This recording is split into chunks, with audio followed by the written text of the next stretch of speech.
Fala rapaziada, beleza? JC na área, hein? Seguinte, vamos falar sobre essa história aí de que os jogos que são lançados no Game Pass, eles perdem 80% das vendas. Eu acho que deu merda, hein? Vambora.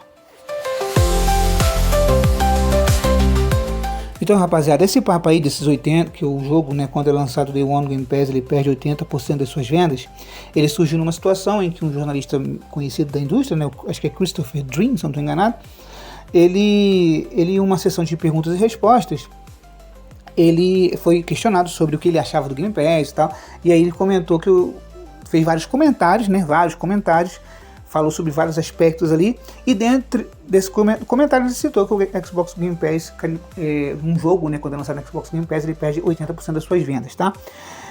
Beleza, aí lógico, naturalmente, como sempre, tudo que parece negativo com relação ao Game Pass, nego começa a ventilar pra caralho, né? Começa a fazer canal, ter vídeo, ter matéria e etc. E nego começa a bater pra caralho naquilo ali e levantar teorias de conspiração e tudo mais. Ok, a gente sabe que isso é padrão, as pessoas têm um problema com o Game Pass, né? Você não vê as pessoas com esse mesmo problema com o Spotify. As pessoas ouvem o Spotify, assim, o Spotify nem se questiona se o Spotify está se pagando, se a Anitta está recebendo os royalties direito da música dela, certo? Ninguém liga pra isso aí. A Netflix é a mesma porra, o cara senta lá, assiste o seriado e o cara diz, porra, será que esse seriado que se pagou? Porra, será que deu retorno? Por quanto. Ninguém pergunta essa porra, ninguém se questiona. Cara. A mesma coisa é Crunchyroll, a mesma coisa é OnlyFans. Ninguém, porra, será que essa mina tá recebendo dinheiro certinho? Será que... Ninguém se preocupa com essas porra. Os caras só assinam, consome e acabou. Agora, quando é o Game Pass, puta que pariu, a novela do caralho, nego procurando toda hora uma justificativa, um motivo. Porra, será que tá funcionando? Porra, cadê os números? Caralho, o cara não tá preocupado com o número da Netflix, o cara não tá preocupado com o número do Crunchyroll, o cara não tá preocupado com o número do OnlyFans, mas tá preocupado com a porra do número do Game Pass. Vai tomar no cu, porra. Toda hora esse papo furado do caralho. Aí, beleza. O que aconteceu é o seguinte. O cara lá, ele deu uma opinião dele. Beleza? Ele não apresentou um fato. Ele apresentou um pensamento, uma ideia, o que ele acha. Tanto que o termo que ele usa é dizem. Certo? Dizem por aí, uma coisa assim. Ou seja, não é uma coisa concreta. Por que não é uma coisa concreta? Porque não tem informação, porra. Pra essa merda. Não tem informação, cara. O cara faz o quê? Aí ele pega o recorte de um jogo em mídia física no Reino Unido. A quanto que esse jogo vendeu em mídia física no Reino Unido comparado ao mesmo título anterior? No Reino Unido, em mídia física. Reino Unido, o Xbox é quase inexistente em console, tá ligado? E se ele existe o quê? Series S, que não aceita mídia física. Então, tipo, é foda. Aí o cara pensa em pegar esses recortes, assim, que são fragmentos de informação. Não é nenhuma microinformação, é fragmentos de informação e ele começa a construir alguma coisa em cima disso. Mas o fato é o seguinte, a MS entrega centenas de jogos todos os anos no Game Pass, vários desses jogos são Day One no serviço, certo? Então para você poder construir uma ideia de qual é o de padrão, 80% dos jogos lançados no Game Pass perde... Não, o jogo quando está no Game Pass, né, perde 80% das suas vendas. Para você estabelecer um padrão, você precisa de um volume de informação maior, porra. E não 2, 3 fragmentos de informação para poder construir um argumento e construir um padrão em cima, certo? Então, óbvio, ele não tem informação disso, tanto que ele usa termos que está relacionado à opinião, dizem, pensam, acreditam, tá? Então, em nenhum momento ele afirma categoricamente que é aquilo. Ok, mas vamos considerar essa porra.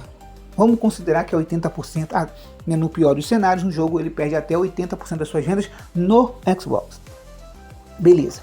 Aí, isso é bom ou isso é ruim? Que é outra questão. Porque a questão não é se o cara perde 80% de venda, 10%, 15% ou 100%. A questão é o seguinte, é estabelecer algo ruim. É definir que o Game Pass é ruim porque 80% das vendas são perdidas quando o jogo entra no Game Pass. Essa é a ideia. Então a ideia não é estabelecer um conceito de por que o Game Pass é ruim, por que ele prejudica, etc e tal. Essa é a porra. Aí, isso é ruim, você perder 80% das vendas? Óbvio que você perder 80% das vendas e não receber nada em troca é foda, né? Aí é pica, porra, aí não tem o que fazer. Aí é merda. Agora, se você tá perdendo, supostamente, né, 80% das suas vendas em uma plataforma, mas tá ganhando algo em troca, isso pode fazer sentido, certo? Ok, e aí? Faz sentido ou não faz sentido para as empresas estarem no Game Pass? O fato é que faz. As empresas entregam conteúdos consistentes e constantes no Game Pass. Empresas terceiras e a Microsoft. A Capcom, por exemplo, ela entrega conteúdo consistente no Xbox. Hoje a Capcom tem lá o Resident Evil 2 e 3 no Xbox, os remake, né? A Capcom, ela entrega jogo Day One. O Resident Evil 7 já teve no Game Pass também. Outros jogos da Capcom já esteve no Game Pass. A Capcom, ela entrega jogos Day One no Game Pass. Ela entregou o Monster Hunter Rise no Game Pass, Day One, né, no lançamento. O Exoprimal, Day One, no lançamento. E o último agora que eu me lembro foi o Kunitsu Megami, que é esse jogo que está na tela aí, que é um jogo que eu acho excelente. Combina hack slash, estratégia e Tower Defense. É muito da hora, divertido. Zerei 2 vezes, fiz o sinal secreto. A batalha final do final secreto é linda pra caralho. Direção de arte pica. É um jogo foda, tá no Game Pass. Se você não jogou, dê uma chance, que é um jogo muito inteligente, muito divertido. Beleza, então Kunitsu Megami, Day One Game Pass também. A Capcom entrega conteúdo consistente e frequente no Game Pass. A SEGA, a mesma merda. A SEGA, os personagens não chegavam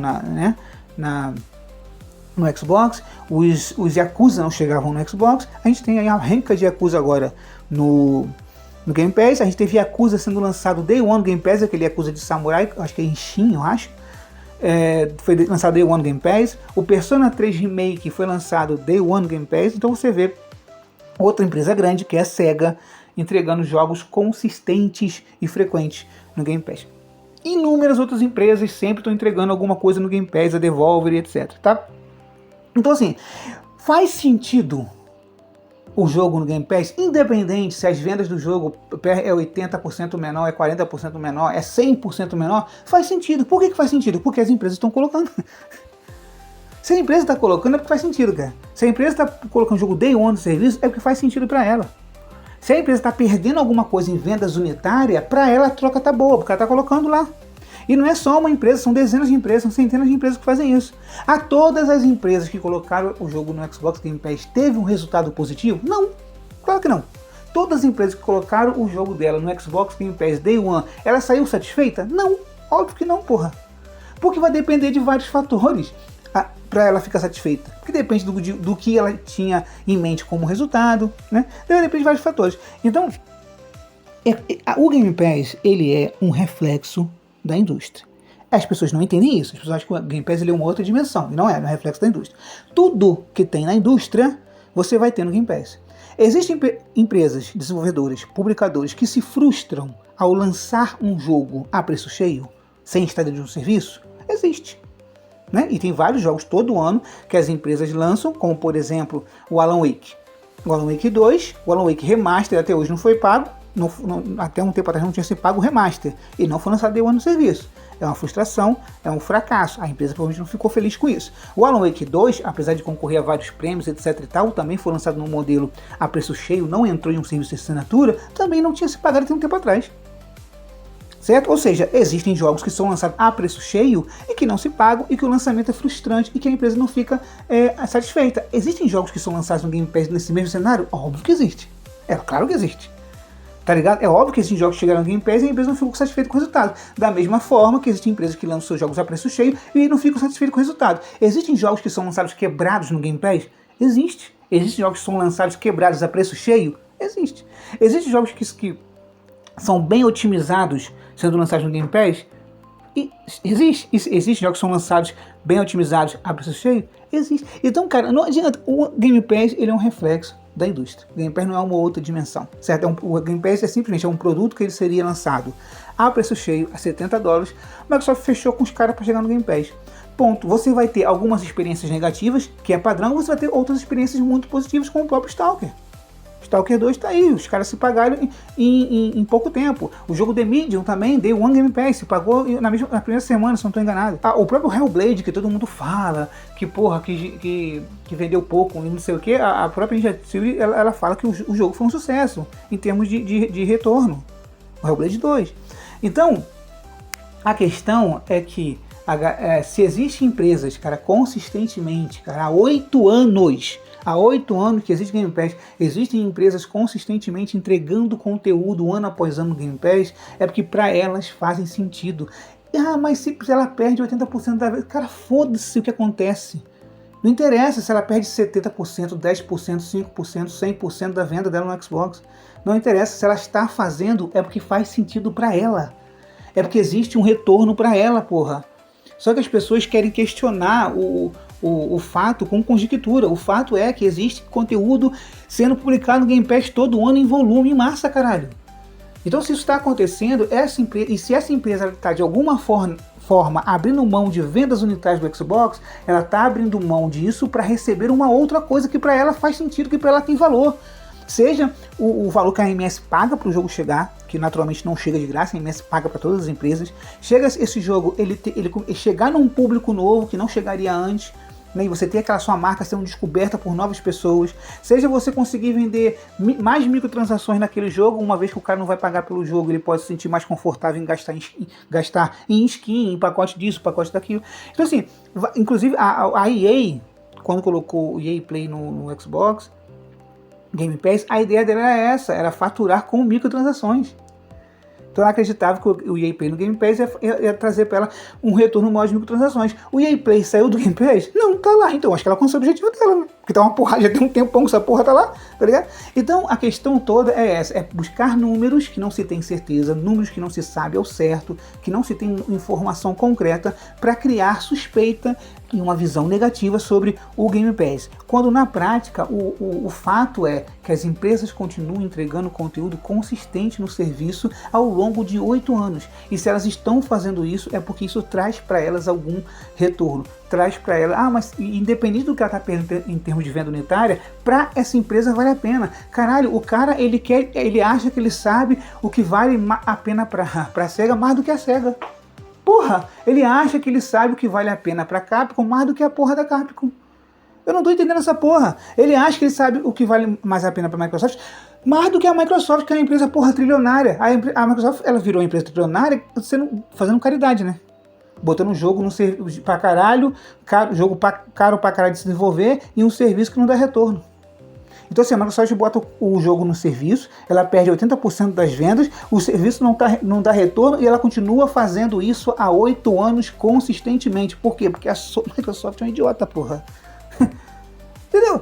Então, foda-se quanto que um jogo ele perde de venda no Xbox se ele é lançado no Game Pass. Isso é irrelevante, porque se as empresas estão fazendo, elas encontram nessa prática, elas encontram um porquê, tem um motivo, tem uma razão, tem uma recompensa nessa porra. Então assim, não adianta ficar buscando fazer matemática com número, com fragmento de informação, porque isso não interessa, cara. Entendeu? Não interessa, os jogos vão continuar chegando, o Game Pass ele continua voando, é um excelente serviço para os usuários. Infelizmente, com certeza, ele não foi bom para alguns jogos, para algumas empresas, e faz parte do processo, assim como publicar jogos a $70 não faz bem para muitos negócios, não funciona para muitos negócios.